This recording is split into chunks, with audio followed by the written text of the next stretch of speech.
Приветствую вас, любители кино! С вами Надежда Ефимова и очередной выпуск проекта «Муви». Поехали! Якутия так и манит гостей в свой холодный край. Например, недавно к нам приезжала съемочная группа режиссера Тимура Бекмамбетова, которая набирала кадры для фильма «Он дракон». Об этих интересных съемках вы можете посмотреть специальный сюжет корреспондента Туяры Кривошапкиной на сайте yasia.ru. А мы вам расскажем о французах, которые приехали в Якутию, чтобы снять документальный фильм о Сибири, который будет разделен на 4 части. И ее первая часть будет полностью посвящена Якутии. Любители устриц и лягушек, режиссер Дельфин Синье и оператор Седрик Фуре впервые приехали в Россию, чтобы снять сюжет о Якутии для своего фильма о Сибири. Тема холода актуальна для всех иностранцев и уже немного поднадоевшая якутянам. Национальные блюда, привычки, традиции, в общем, все как обычно. В Якутске режиссера ждал парижанин Лекам Виктор Эраан, который живет здесь последние 2 года и преподает французский язык на кафедре французской филологии СВФУ. Документальный фильм выйдет на одном из крупных французских каналов М6 в апреле этого года.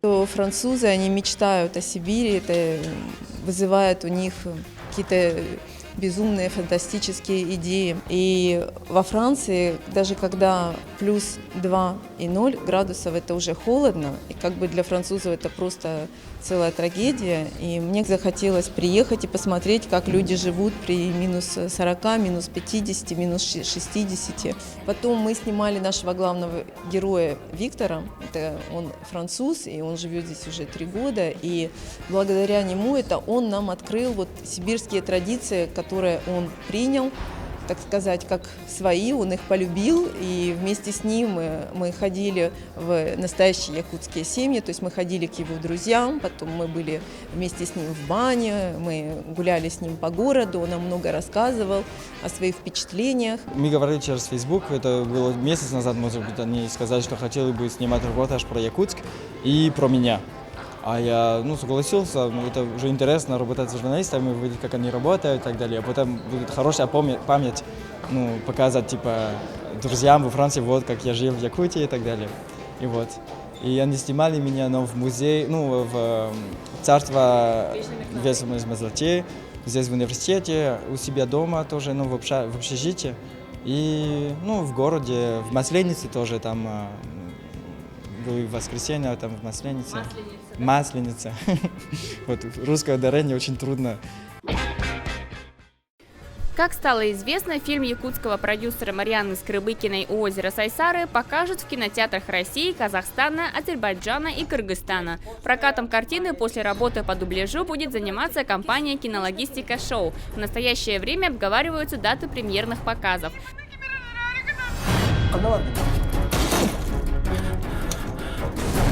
Узнаешь этого кекса? Вон они, рыбаки.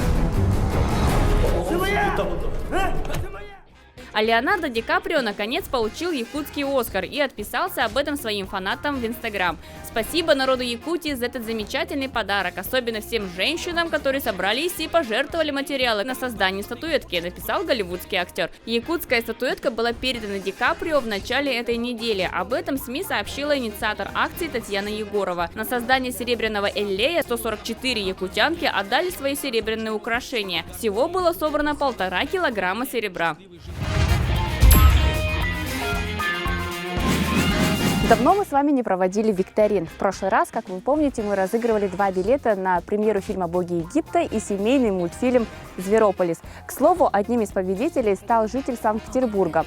Но поскольку приехать он в Якутск не смог, вместо него на мультфильм «Зверополис» ходила его родная сестра с племянником. Итак, мы объявляем очередную викторину. На этот раз викторина будет тоже не такая уж и сложная. Посмотрите, пожалуйста, на этот кадр. И расскажите нам, из какого фильма взят этот кадр и чем известна данная кинолента. Свои ответы оставляйте в комментариях под данным видео на сайте Yasia, а также в нашей группе ВКонтакте и на канале YouTube. Свои ответы можете присылать до 23 марта включительно. Победителя мы выберем при помощи рандома. Ему достанутся 2 пригласительных билета на премьеру фильма от компании DC «Бэтмен против Супермена». Удачи! Проект «Муви» открывает новую рубрику «Made in Якутия». В ней мы постараемся вам рассказать о якутском кинематографе и якутских режиссерах и актерах, как маститых, так и начинающих. О такой важной составляющей, как звук, к сожалению, не так часто говорят даже профессионалы. А ведь звукорежиссер создает полную звуковую картину фильма, придает особое ей настроение. Недавно мы побывали в студии кинокомпании «Саха-фильм» в гостях у звукорежиссера Кима Семенова и поговорили о его работе над новым фильмом «Соседи». Премьера состоится 31 марта. А это мужской разговор. Раньше вот сериал был да, ситуационная комедия, ситкомы снимали в НК «Саха». Это конец 90-х, начало 2000-х годов. И во времена этих бразильских сериалов у нас появился свой собственный якутский сериал «Лылар». И она очень понравилась нашим телезрителям. Когда ездят на гастроли, у них всегда говорят, спрашивают, вот когда еще будут «Лылар»? Снимете ли вы еще дальше такие комедии? Возвращаясь к нашему герою, скажем, что таких, как Ким Семенов, звукорежиссеров-профессионалов в Якутии мало. Можно буквально пересчитать на пальцах. И проблема в том, что последователей этой замечательной профессии нет. Самая больная тема здешних киношников, так как здесь у нас в Якутии совсем мало работающих звукачей в кино. Это Кеша Сивцев, Толя Яковлев, да и я. Все, нас трое всего, которые работают в кино. А молодых ребят, которые хотят учиться, нету. Хорошо было бы учить по азам кинорежиссуры в колледже культуры. А там у них есть звукооператорство, но в частности по кино нет. Звукорежиссер в кино — это более творческая, да, профессия. Все отталкивается от картины, от видеоматериала, все. Надо работать с режиссером, с оператором. Сам, как зритель, Ким Семенов больше предпочитает исторические фильмы и жанр фантастики. Например, фильм «Троя» в исполнении Брэда Питта и его знаменитой «Ахиллесовой пяты». А вот фильмы ужасов, наоборот, не терпит. И не потому, что боится бабайку, а просто не по душе ему этот устрашающий жанр. Нет, я в кино отдыхаю. Я ни в звуке не прислушиваюсь ни в чем, просто смотрю, отдыхаю. Для фильма «Лылар» работа была чистовая. Звук записывали с площадки на рекордер и потом наложили на программу в компьютере. Из архивных файлов взяли шум работающего мотора автомобиля, дверного звонка и так далее. Но, несмотря на это, работа у звукорежиссера меньше не стала. При подобных условиях работа над озвучкой фильма длится 20 дней. А при полной озвучке с шумами и перезаписью героев уходит от 4 до 6 месяцев. Разговоры сгладить, выровнять. Потом добавить там недостающие звуки, какие-то добавляющие объем звучания звуки, шумы там. Очень много работы.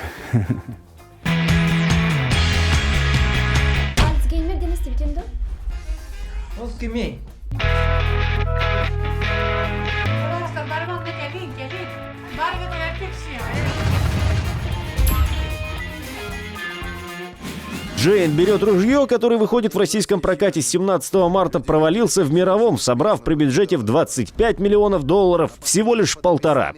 Создателей картины можно понять, их преследует полоса неудач с самого начала работы над фильмом.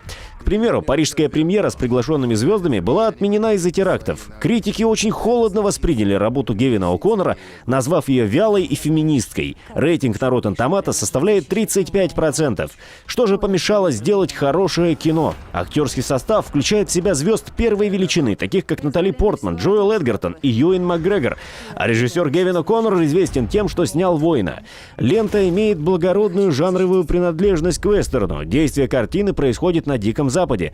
Главная героиня по имени Джейн вынуждена защищаться от жестокой банды головореза Маккена, которые ведут преследование недобитого ими Хэма, мужа протагонистки. Совладав со своими чувствами, Джейн берет ружье и идет к своему бывшему любовнику за помощью. По мнению некоторых критиков, фильм все же заслуживает внимания из-за качественного экшена и проработки персонажей. Лицезреть историю о сильной женщине, которая взяла ружье, мы с вами сможем с 17 марта. Одно движение, и я снесу тебе голову.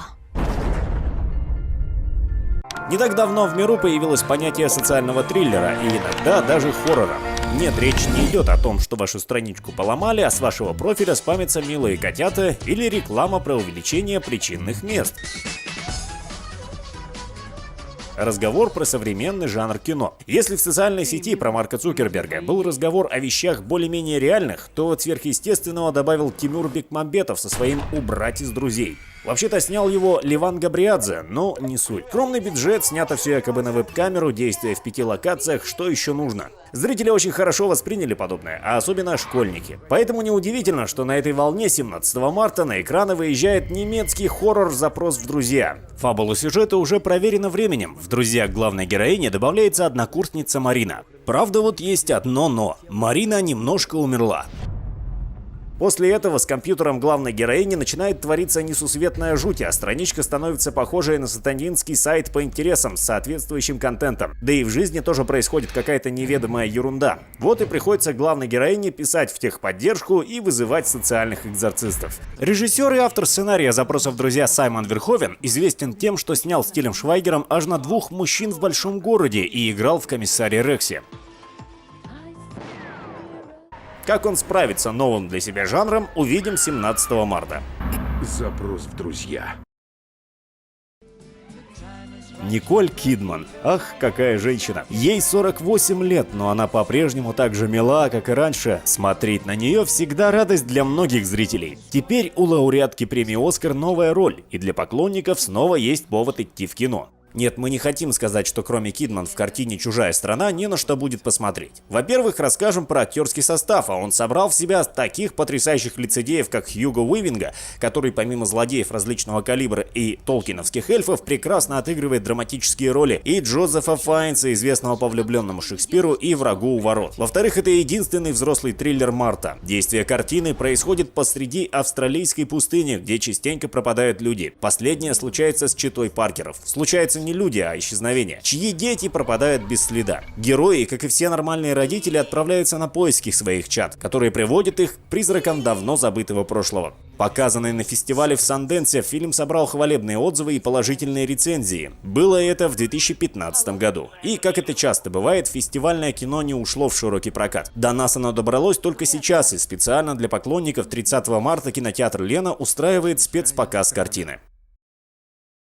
Собственно, загадка дня. Какой американский рэпер сперва стал известен благодаря песне «Fuck the Police», а потом волею судеб сам стал копом? Но, правда, только на экране, но ведь все равно. Человек занимается самобичеванием, разве нет? Впрочем, сам Ice Cube это никак не комментировал. А на экраны тем временем выходит лихой комедийный бадди-боевик про копов «Миссия в Майами» или «Совместная поездка 2». Еще не женившийся, но уже собирающийся сыграть свадьбу Бен, в прошлом фильме доказавший, что достоин руки, сердца и прочих органов Анджелы, сестры крутого копа Джеймса, отправляется с ним в Майами, чтобы схватить крупного наркоторговца. Снял все это любимец фанатов фантастической четверки. Нет, не тот, который золотую малину получил, а другой, у которого Джессика Альба и Крис Эванс были. Тим Стори уже успел рассказать свою историю миру, собрав $119 миллионов в мире при бюджете в 40. Хвалебные отзывы, а зачем? Это и без того прекрасный фильм, чтобы скоротать с ним вечерок в кинотеатре. Мы серьезно. Миссию в Майами мы сможем увидеть уже с 31 марта. Миссия в Майами. И это все на сегодня. Надеюсь, время, которое вы нам посвятили, было для вас интересным и полезным. Увидимся ровно через неделю. Пока!